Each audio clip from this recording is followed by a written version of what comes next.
then Alderman Cappleman, you're ready to go. Welcome to our 46th Ward Zoning Development Committee meeting. Thank you to all of our committee members, speakers, and neighbors for being here tonight. We all know how important affordable housing is to the 46th Ward and the rest of the city of Chicago. And we also know how complicated the various affordable housing sources and processes can be. When someone refers to affordable housing, it can mean many different things. Tonight, we are fortunate to be joined by two experts who will be sharing information with us about the different types of affordable housing and how the new Affordable Requirements Ordinance will impact affordable housing moving forward. Rafael and Daniel will each present, and then they will answer your submitted questions at the end. Rafael Leon is the Executive Director of the Chicago Metropolitan Housing Development Corporation. This organization has invested more than $70 million to acquire and redevelop 740 affordable units over the last few years, and they have more projects in their sights. Daniel Hertz serves as the Director of Policy, Research, and Legislative Affairs for the Department of Housing for the City of Chicago. He has been a key driver of many of the department's most impactful policies and programs, including the anti-deconversion ordinances for Pilsen and the 606 designed to reduce displacement of low to moderate income residents. So thank you both so much for joining us tonight. I will now hand it over to Rafael for his portion of the presentation. Thank you, Alderman. Good evening, everybody. As the Alderman said, my name is Rafael Leon. I've been the Executive Director of CMHDC, the Chicago Metropolitan Housing Development Corporation, for close to 26 years. So it has been a long, long time doing this. My part of the presentation, I will focus primarily on the differences between what is considered subsidized housing and naturally occurring affordable housing. That's what we do. I'm going to put some information on the screen and let me know when you can see. Can you see this? Yes, perfect. We can see. Okay. As I said, I'm the head of CMHDC Development Corporation. We were founded in 1982 and we became a 501c3 nonprofit corporation in 1997. Currently, we have about $75 million in assets, buildings range in size from 2 units to 50 units. And our primary focus is the preservation of existing rental buildings. And as I go through my presentation, please keep that in mind. These are no brand new buildings. So these are buildings that we acquire in the open market and then retain the units as affordable. Our goal is to preserve as much affordable housing as possible in areas where there is real or the threat of displacement of affordable housing. We have properties in Chicago, Evanston, Cicero, and I still say Skokie, but we just sold the building in Skokie, so we don't have that anymore. And our units, our buildings are financed privately and not subject to city or state requirements. Still, our rents are affordable. And I'll get to that in a minute because it makes a difference for you to understand when the city or the state gets involved and what that means in terms of affordable housing. But let me start with defining what is affordable housing. Typically, when we talk about affordable housing, it's a unit where the household pays no more than 30% of their income in rent, and the rent is affordable. When we talk about affordable housing, we typically refer to 80% of AMI, and AMI stands for area median income. In Chicago, a family of 4 making $74,550 will qualify for a subsidized housing because it's under 80% or below. So a subsidized affordable housing is a unit where there is some restrictions imposed by the finance sources. So it could come from the city or the state. It could be the low-income housing tax credit or other source of public financing, whether it's home loan, TIF money, donation tax credits. So the development, the property is encumbered by a regulatory agreement that imposes income and rent restrictions. The low-income housing tax credit is typically at 60% of median income. So there is no question about it. There is some income averaging that allows for some of the units to be rented at a higher level, but typically the program requires that the average will be at 60% of median income. And you will see shortly a chart of what that number may be. Public housing is public housing that is owned, but not necessarily operated by a public housing agency. In Chicago, it is owned, but not operated. Sometimes they contract out with the developer by the Chicago Housing Authority.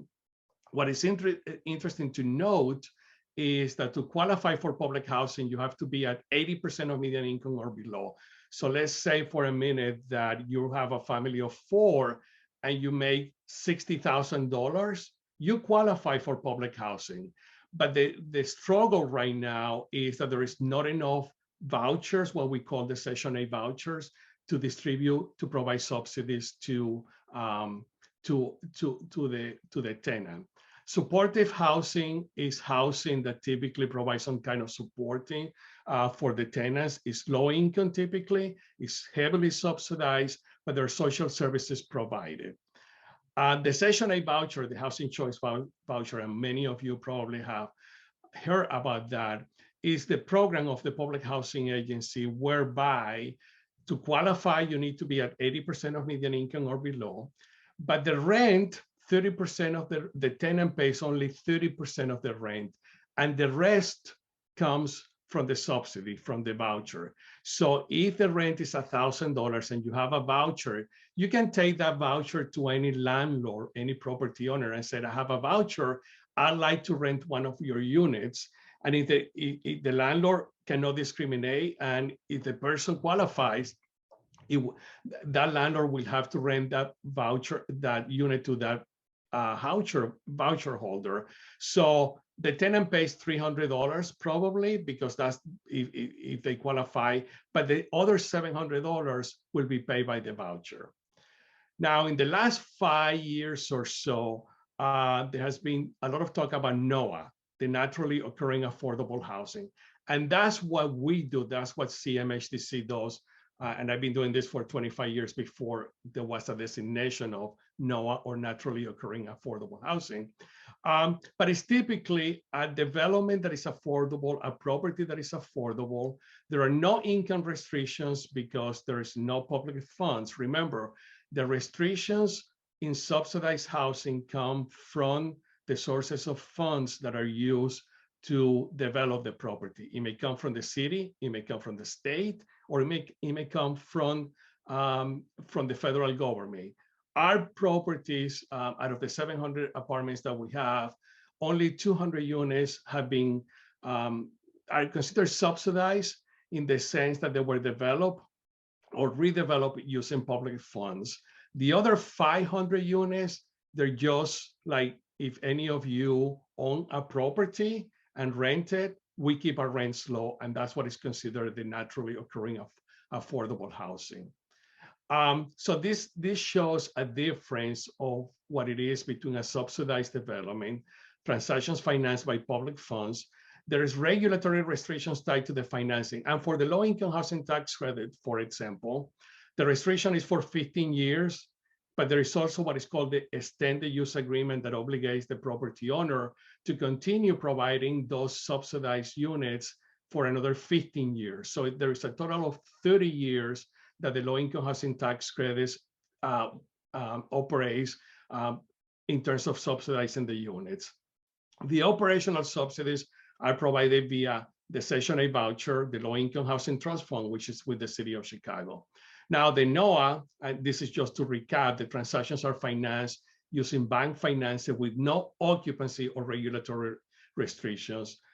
The owner, in this case, CMHDC, we operate the buildings according to our operational criteria.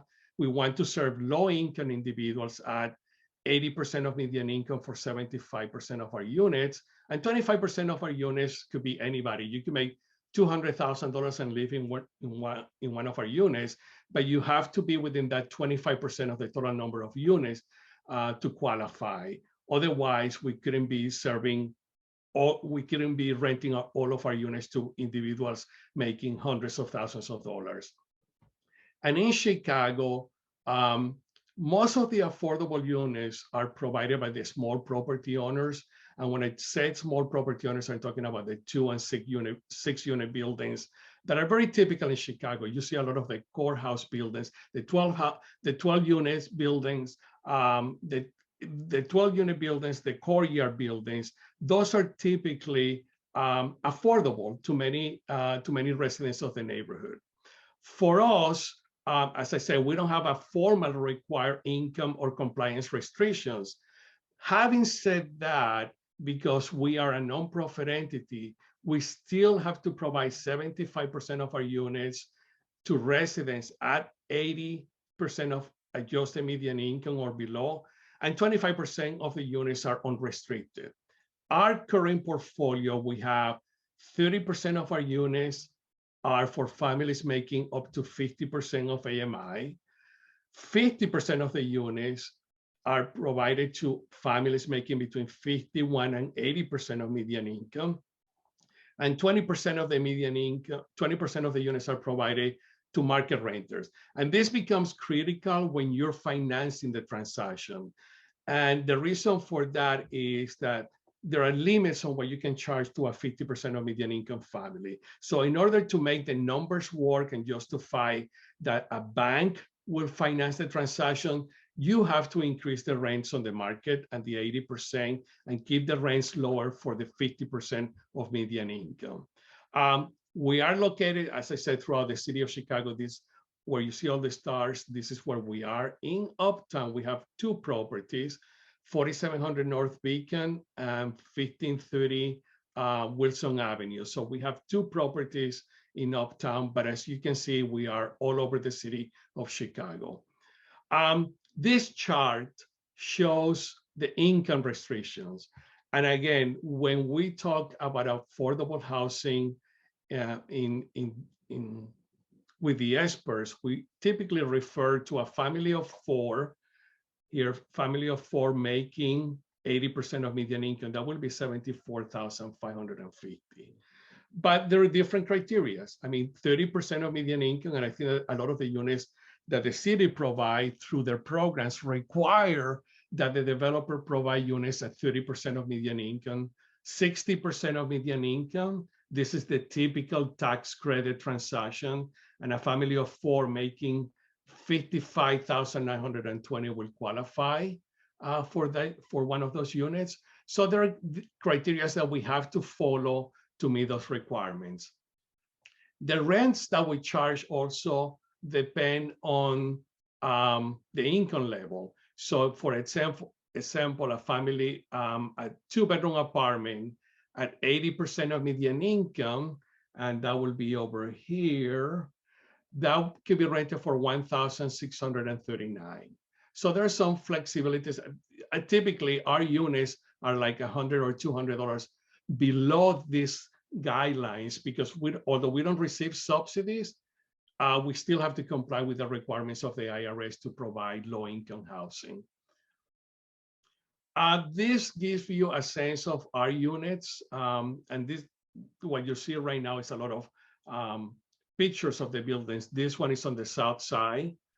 This one is in Evanston. This is in Washington Park.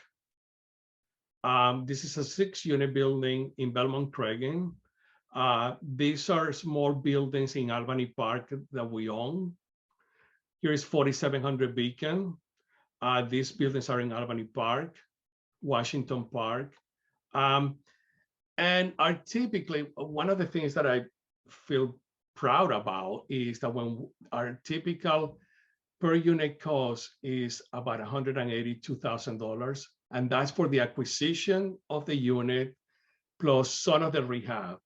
We don't do a gut rehab, let me put that right up front, but we do certain type of rehab that makes the unit appealing for somebody that is doesn't have a lot of resources. So this is the typical type of unit that we have in our portfolio. We rehab the kitchens, we refinish the floors, painting, we rehab bathrooms.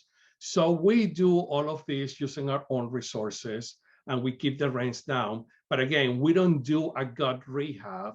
We try to be compete with a market that is below the market rate, but still we provide decent housing. And I think that for low-income individuals, what is important is to have a safe unit in a neighborhood, a good unit, and where they can feel comfortable. And my criteria is always, if I have to go and live in this unit or this unit, I will feel comfortable living there. Our typical approach is we don't want to concentrate low-income housing in any area. That's why we concentrate in buildings that are 2 units, 4 units, 6 units, 20 units, because it makes a big difference to have one building that is 20 units versus having one building that is 100 units in a neighborhood. 100 units of low income will be more noticeable than one building or 3 buildings that are 20 units dispersed throughout the community. So our approach is try to preserve as much as you can of affordable housing in areas that are gentrifying. Make sure that the buildings are maintained properly. They look like market rate development. So people will not identify the buildings with any, they will not identify the buildings as being very low income or low income. For you in this area, I think that this building, it was very controversial at the beginning when we financed the 4700 Beacon.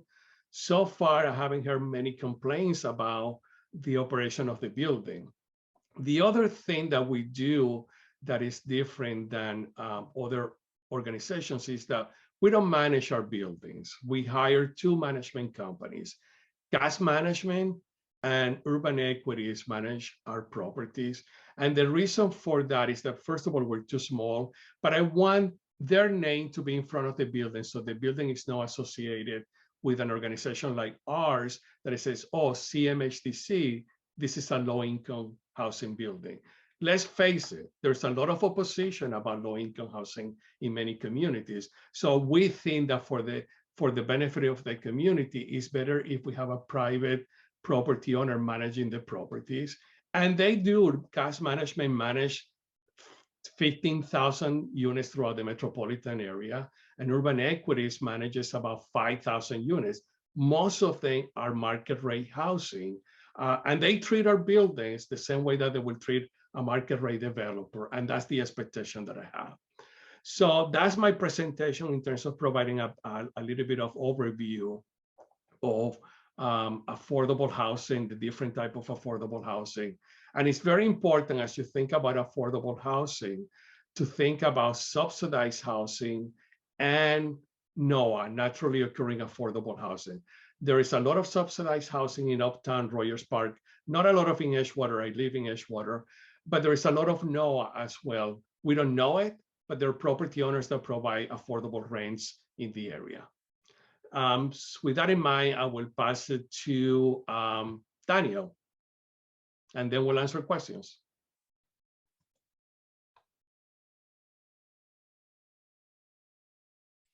Thank you so much, Rafael. Good afternoon, everybody. Or good evening. I'm Daniel Hertz, Director of Policy at the Chicago Department of Housing.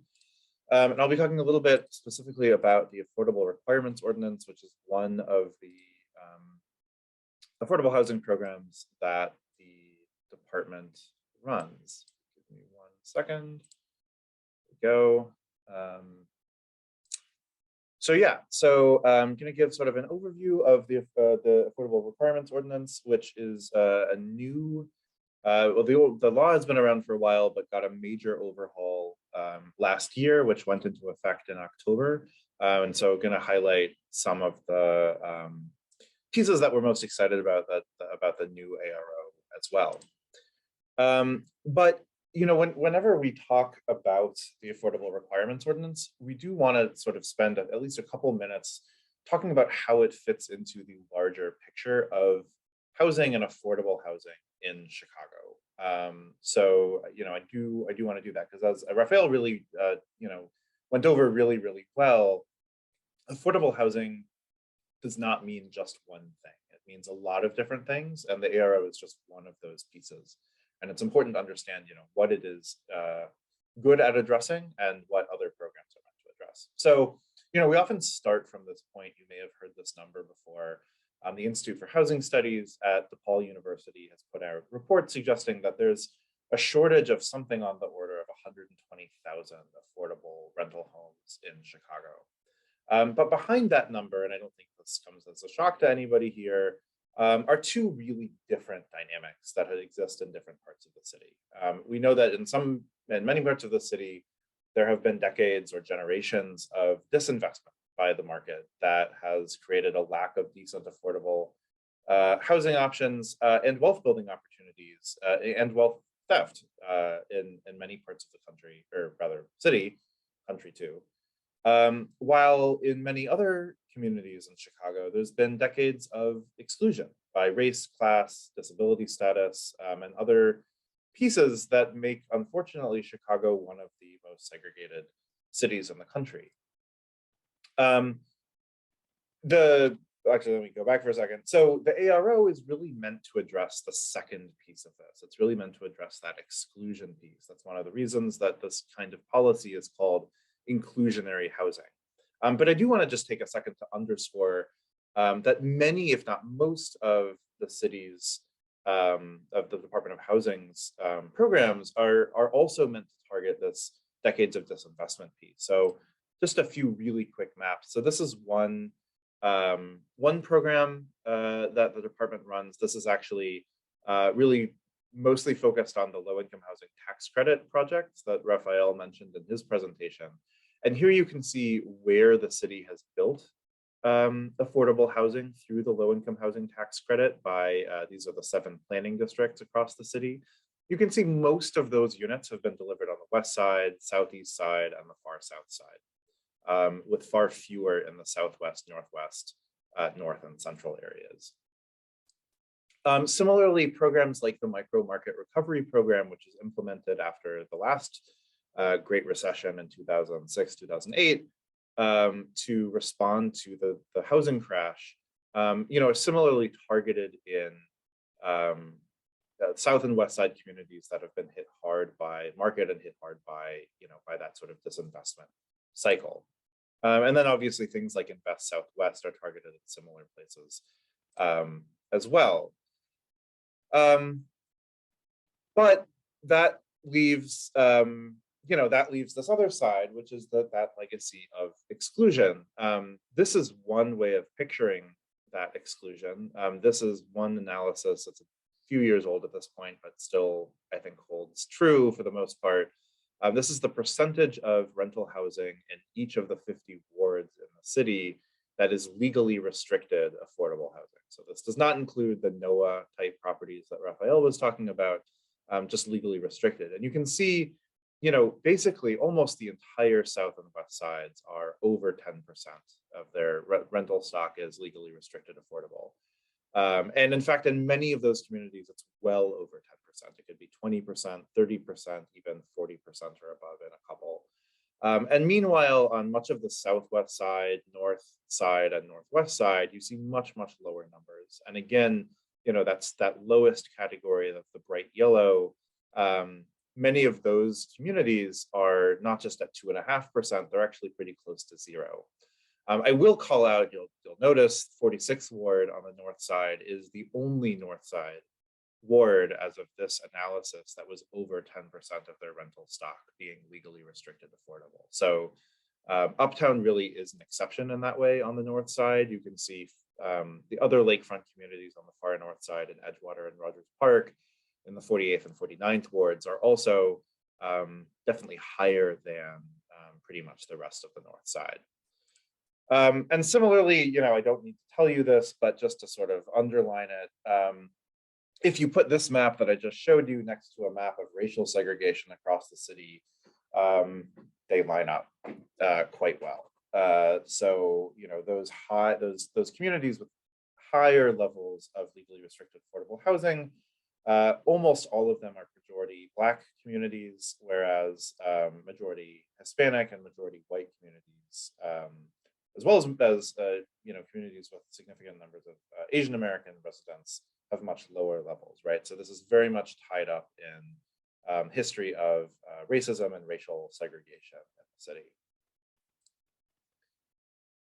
Which brings us to sort of the department's starting point in all of this, not just for the ARO, but for all of our programs, but certainly the ARO is one of the major ways that we try to enact this, which is that, you know, if you need a subsidy to live affordably, you should have just as many choices of where you want to live as those who do not need a subsidy, right? The fact that you need a subsidy should not dictate where you get to live. Sort of basic fair housing principles, and it's sort of our starting point, our sort of North Star in the ARO. So actually, I apologize; these numbers are out of date. I'll update them as I speak. But I think the important piece here is the map, which I wanted to show as a counter or as a contrast to the previous maps I showed, which as you saw, most of our production in those programs has been on the south and west sides. On the flip side, the Affordable Requirements Ordinance, because it is essentially piggybacking on private market-driven development, is overwhelmingly on the north side and in the central area. So you can see each one of those blue or black dots represents a ARO project that's either completed or under construction. And you can see they're overwhelmingly on the north side, northwest side, a few sprinkled around some south side and southwest side neighborhoods like Pilsen, Bridgeport, McKinley Park. These numbers, as I said, are out of date. As of the end of 2021, I believe we're up to just about 1,800 on and off-site units. And I want to say about 160 million, 155, 160 million in lieu fees that go to support other affordable housing projects. So, when the new administration came in 2019 and the new housing commissioner, Marisa Navarra, came in, one of our sort of first charges was to say, if we believe in these fair housing principles, we want to expand access to affordable housing in places where the market is definitely not providing it, or often not providing it. We want to revamp the ARO. We want to take a close look at the ARO to see how it can do its job better.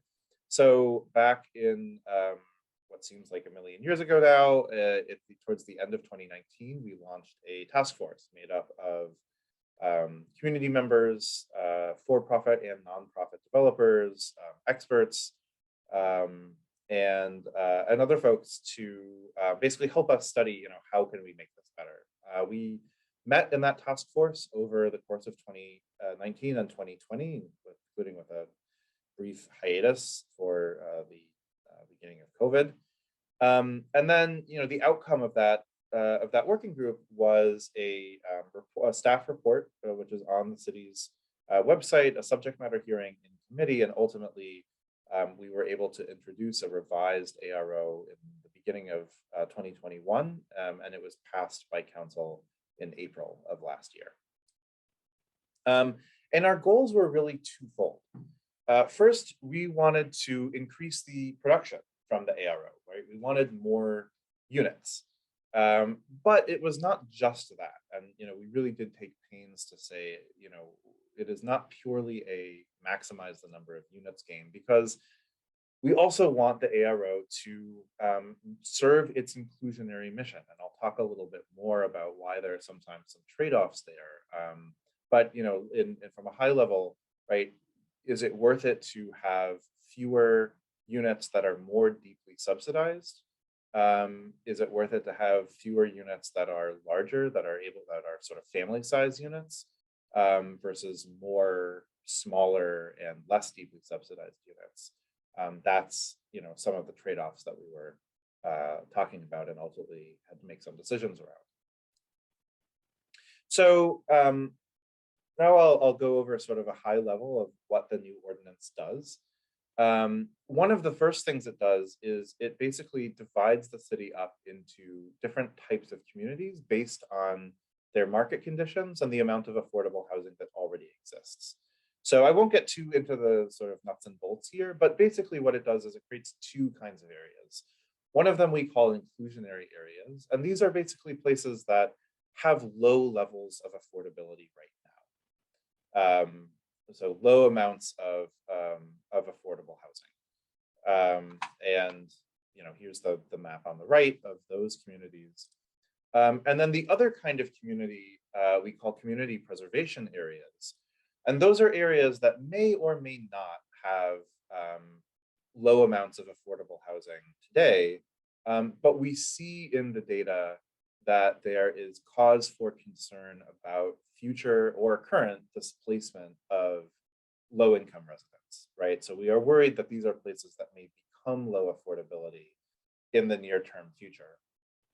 And you'll see, if you look at Uptown, so Uptown is, in fact, the only community on the north side here that is not considered an inclusionary area because it does have a relatively high amount of legally restricted affordable housing.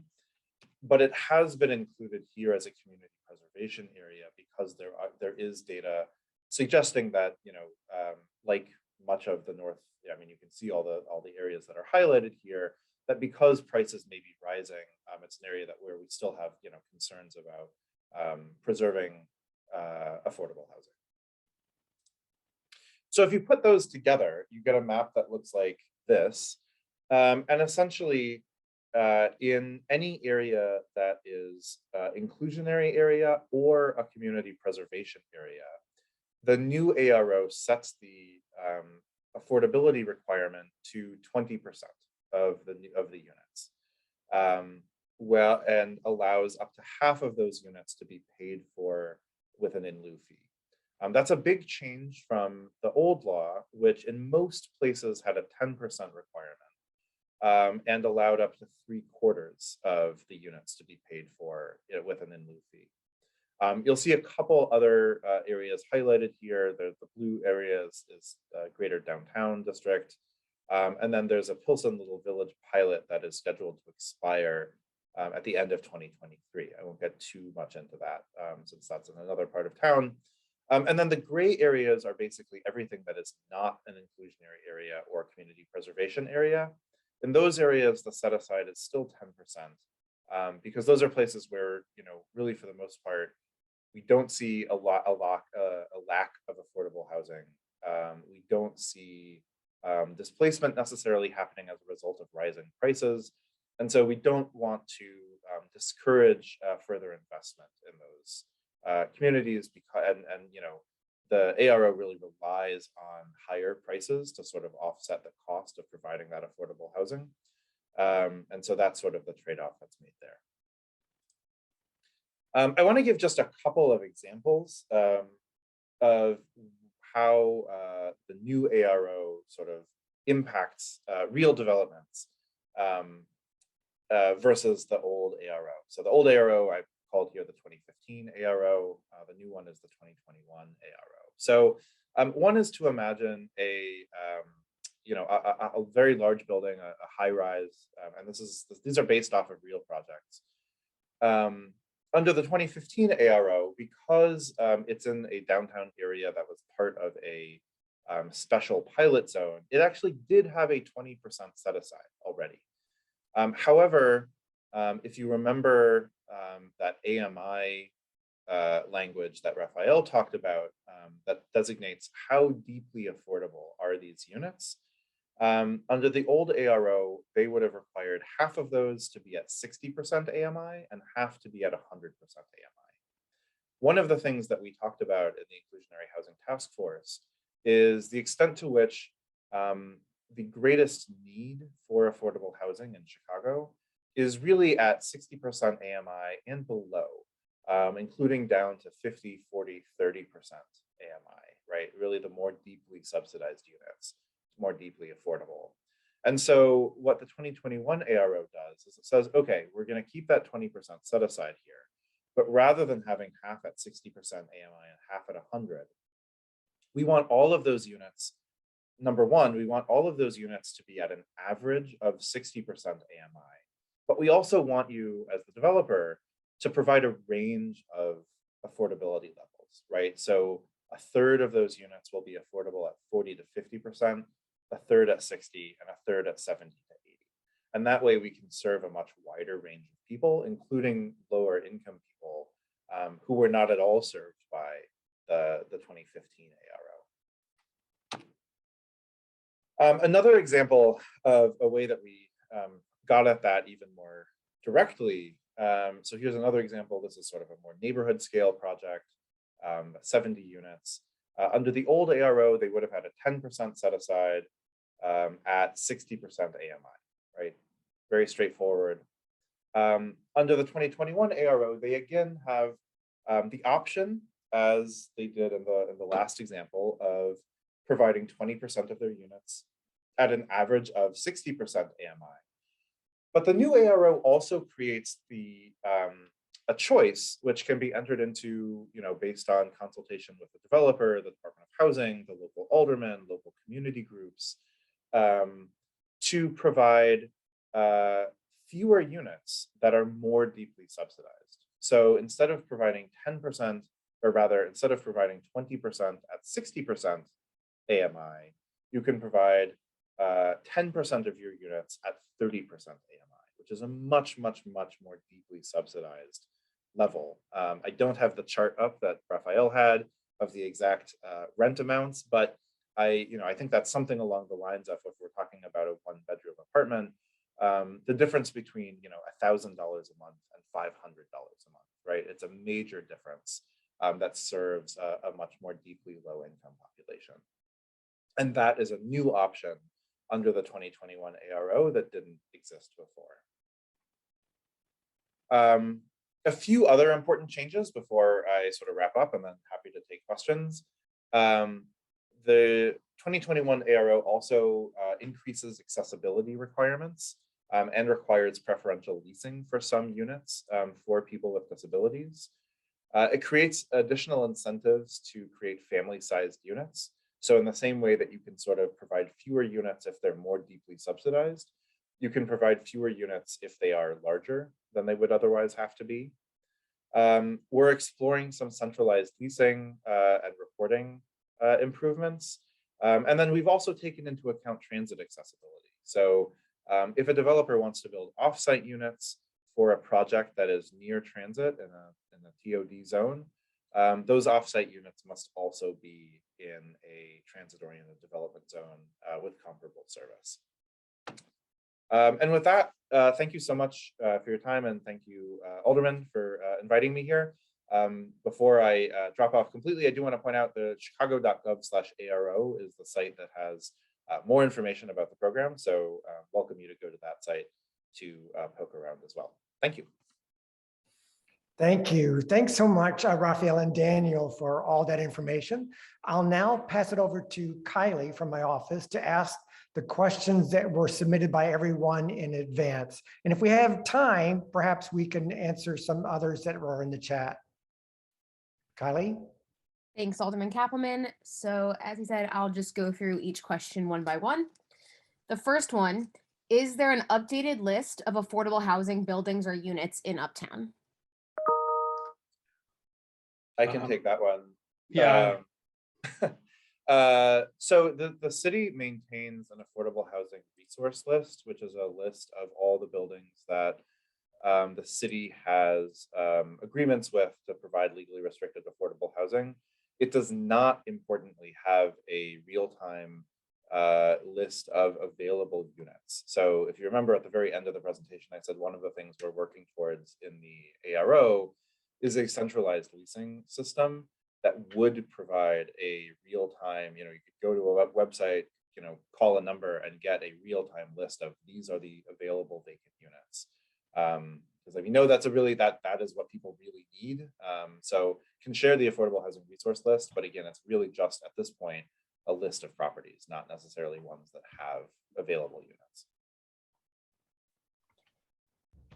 Will there be any affordable housing units in any of the new buildings being built in Uptown? Yeah, so any building that has at least 10 units and that gets a zoning change from the city, or city land or city money, but usually it's a zoning change, has to comply with the ARO, and it will have at least some amount of affordable housing. The exact amount depends on when, whether it falls under the old ARO or the new ARO, and as I said, there's some different options in terms of how to configure it. But yes, anything that again, 10 units or more that's gone through a zoning change has to provide some affordable housing. How does someone qualify for ARO? That's a very Great good question. Oh, sorry, what's that?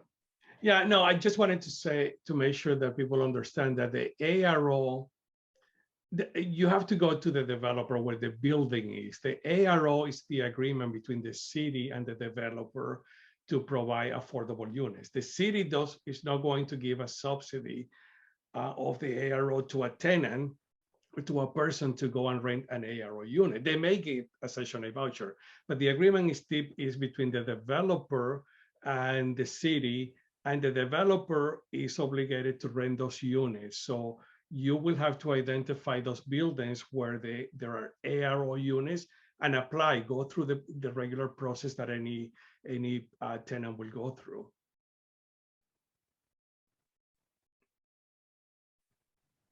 And by the way, those lists are very competitive. So if you know that a development is going to have ARO units, I will strongly suggest that people talk to the developer and say, how do I get on your waiting list? How will the ARO help to address the growing encampment along Lakeshore Drive? And I think I'll add on, sorry, Dean, the second question is a little bit different because it's not just ARO, but the question after that, how can affordable housing keep up with homeless encampments in general? Yeah, so, I think this is one of the things where, as I said at the beginning, different programs have different strengths.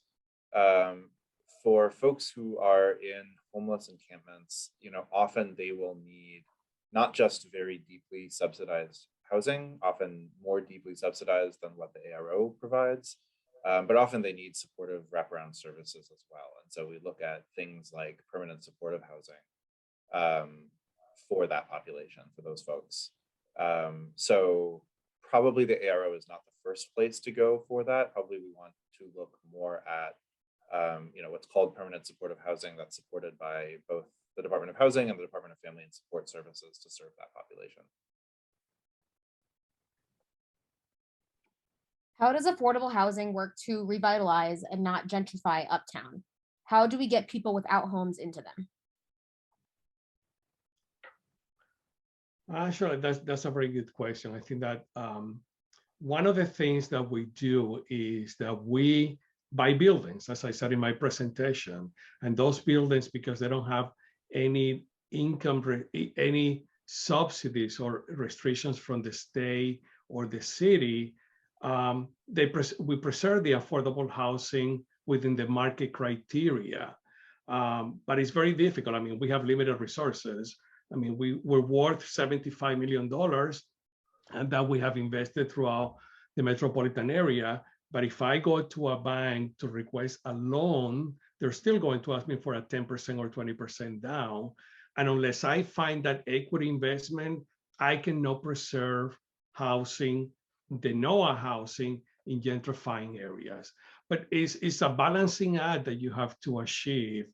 Our role has always been, let's try to identify those areas that are gentrifying and see if we can buy few buildings that we can preserve as affordable housing. But it's tough.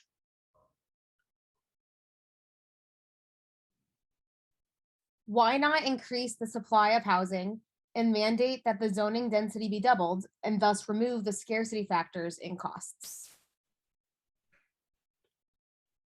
Can you repeat the question again? Yes.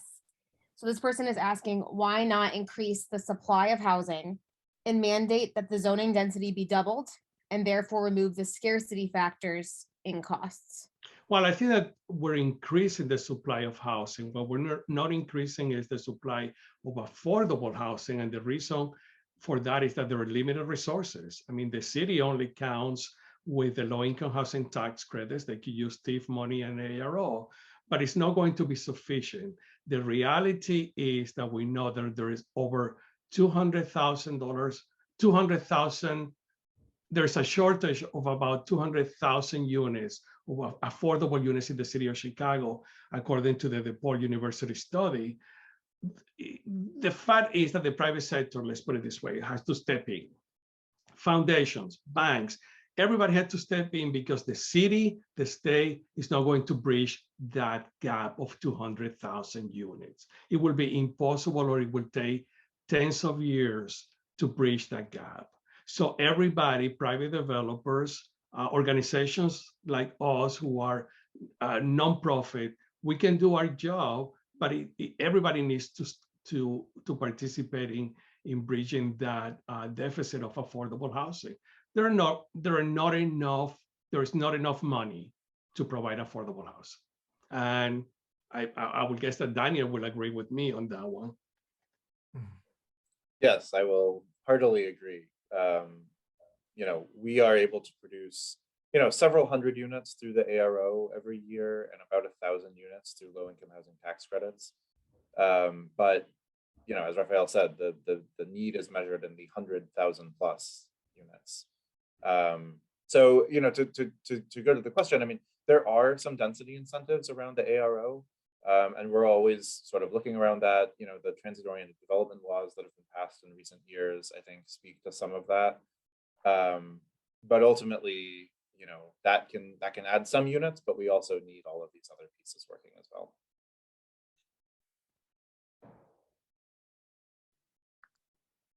How can we hold developers to a higher standard instead of just fulfilling the minimum requirements of the ARO?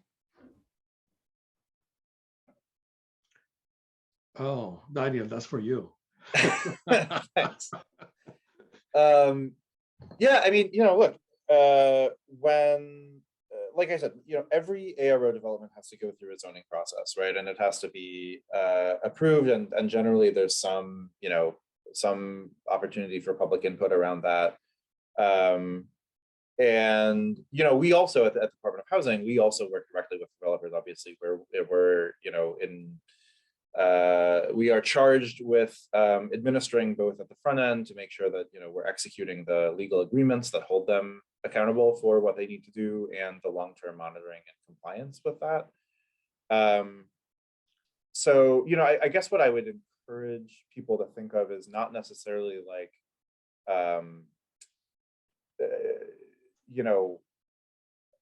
I guess what I would encourage people to think of is like, what is the best way for a developer or development to meet the ARO for the community that it's in, right? So that, because there are places where what we hear is people need family units, or what people need more deeply subsidized units. There's other places where we hear, look, this is a really high cost neighborhood, and if we can get the most number of units possible at 60% AMI, that's what we need, right? That's what we want.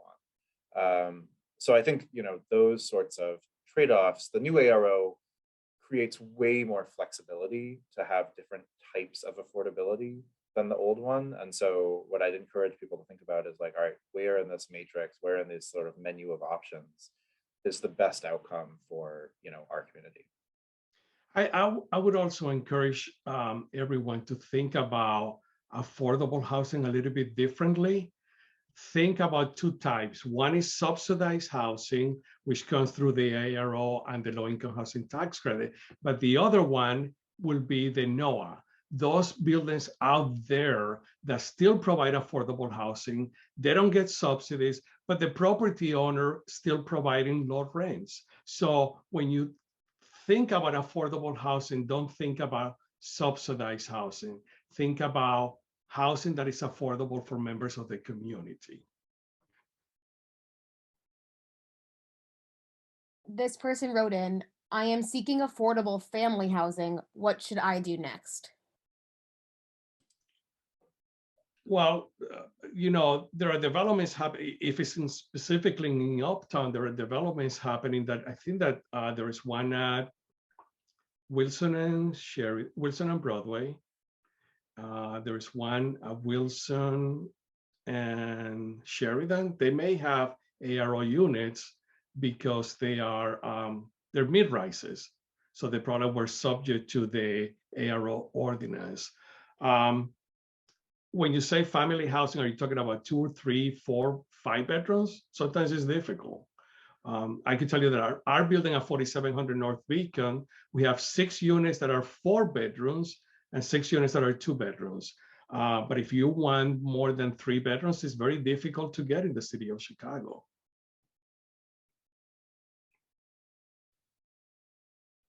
Are there ways of, oh, go ahead. I'm sorry, the only thing I would add to that, DOH has some, we call them delegate agencies. They're community-based organizations, nonprofits that serve as sort of like housing navigators or housing counseling agencies that can help, navigate the landscape of affordable housing for you and with you. So that's one place that I might turn. But I'll also just say, I mean, that kind of question is exactly why we want to move towards a more centralized leasing and marketing system, so that there's one place where you can go and search, hey, where are there 2 bedrooms available or 3 bedrooms available? Are there ways of getting help for rent for a financial situation that's happening 2 to 3 months from today? And so I think the question is generally asking, are there sources out there for getting help to pay rent for the current unit that they're in? There are some options. So, the Department of Family and Support Services has a rental assistance program that can help pay sort of emergency rent assistance in certain circumstances. There's also been at various points throughout the pandemic, what's called the Emergency Rental Assistance Program, which is a federally funded sort of COVID relief program. If you go to chicago.gov/rent help, there will be some options for places that are currently accepting applications. Unfortunately, the Department of Housing is not currently accepting applications. We're still working through what we received in the last round of applications, but there will be information there on people who are currently accepting applications. What about the Low-Income Housing Trust Fund, Daniel? That's a rental subsidy. Yeah, so the Low-Income Housing Trust Fund, helps subsidize renters at sort of privately owned Developments, right? Developments, but those as well, I think, are leased. Like the leasing is done by the owners, so there isn't like a central place to go. Are you aware of any places to go to identify trust fund units? Not really. I mean, we usually offer units to the Low-Income Housing Trust Fund and say, we have this unit. If you have any tenants, please send them to us.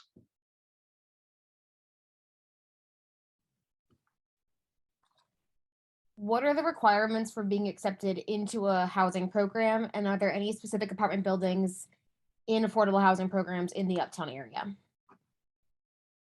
Well, it depends on the transaction. If it's a restricted transaction with low-income housing tax credits, the minimum that you have to meet the income requirements, the income limitations.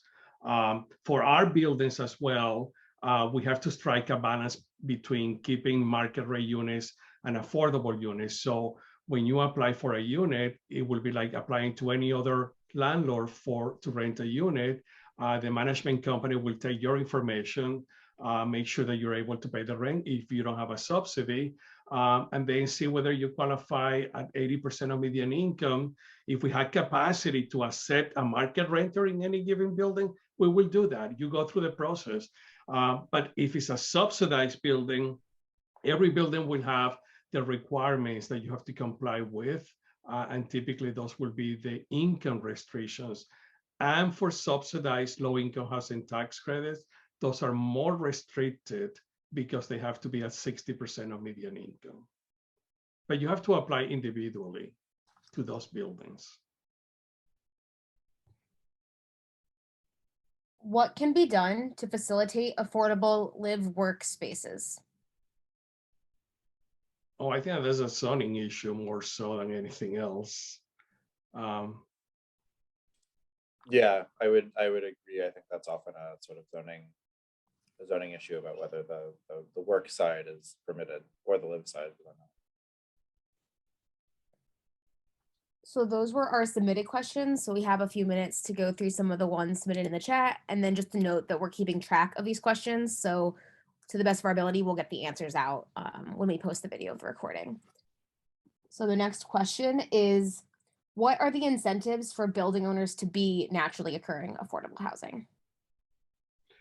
You know, there are no incentives. There is no money except that you want to do it. We as a nonprofit entity, we have to do it, and we do it.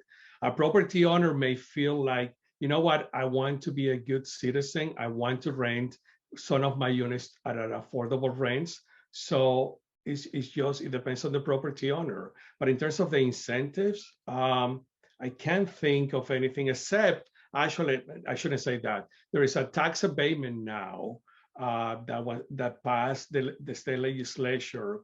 You can qualify for a 15%, 25% tax rate deduction, tax deduction. I'm sorry, let me rephrase this.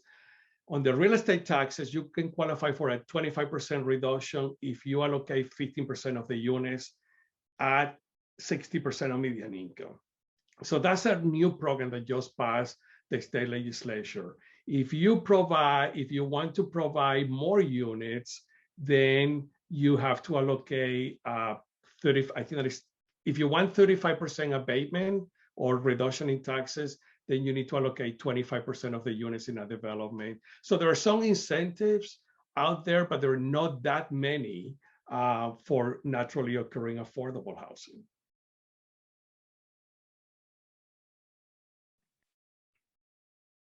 Seeing that Uptown is dark red in the map, what are the plans for more affordable housing in Uptown? Yeah, well, I mean, certainly buildings that trigger the ARO will help provide more affordable housing, legally restricted affordable housing in Uptown. As well as, you know, the city does have every year select a number of projects through the low-income housing tax credit to support. And then, you know, there's also, I don't know if this counts as an incentive, but on the sort of unsubsidized side, you know, we have programs like the additional dwelling unit program that allows for developers or property owners, including, you know, homeowners, to add basement units, you know, garden units, attic units, and backyard coach houses on their properties more easily. And those, you know, although they're not for the most part legally restricted affordable housing, you know, we know that those tend to be naturally occurring affordable housing. They tend to rent more affordably than other units in the same area. So those are some of the strategies. I don't know, Rafael, if you have any other. Yeah, no, those are pretty much what it is. I do want to say something because I saw one of the questions about home ownership. Since this is Uptown, you probably are familiar with the MARC, which is a development that we built at the corner of Montrose, Sheridan, and Broadway. It's 4 or 5 stories. We did it in partnership with Related Midwest, which is primarily a market rate development, but we retain 8 units as affordable condominiums. And we created our own program whereby we put a deed restriction on 4 units. So the buyer, the initial buyer, wouldn't be able to sell the unit at market.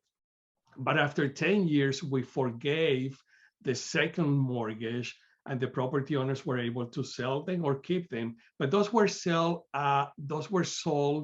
at a lower price than the market rate units. And then 4 other units are part of the CPAN program. I don't know whether CPAN still is available at the city, but those are permanently restricted within that building. But we also, I forgot to mention that we did redevelop that property. And I'd like to add that we're getting 2 buildings, hopefully starting this year, that will be 100% affordable. And I'm in the process of talking to another developer who would like to set aside 35% of the units as affordable. However, a lot of hoops had to be jumped through to get these two other buildings that are 100% affordable.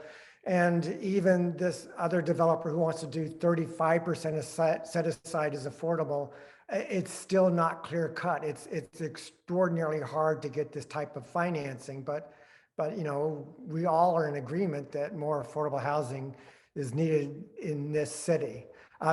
So we have now reached 8 o'clock. So I want to thank you again, Daniel and Rafael, for sharing your expertise with us, and to all our committee members and attendees for taking the time to be with us tonight. We will share the link to view this meeting on our website, and we will also make sure that we answer those other questions that we aren't able to get to. So thank you all and have a wonderful night. Thank you.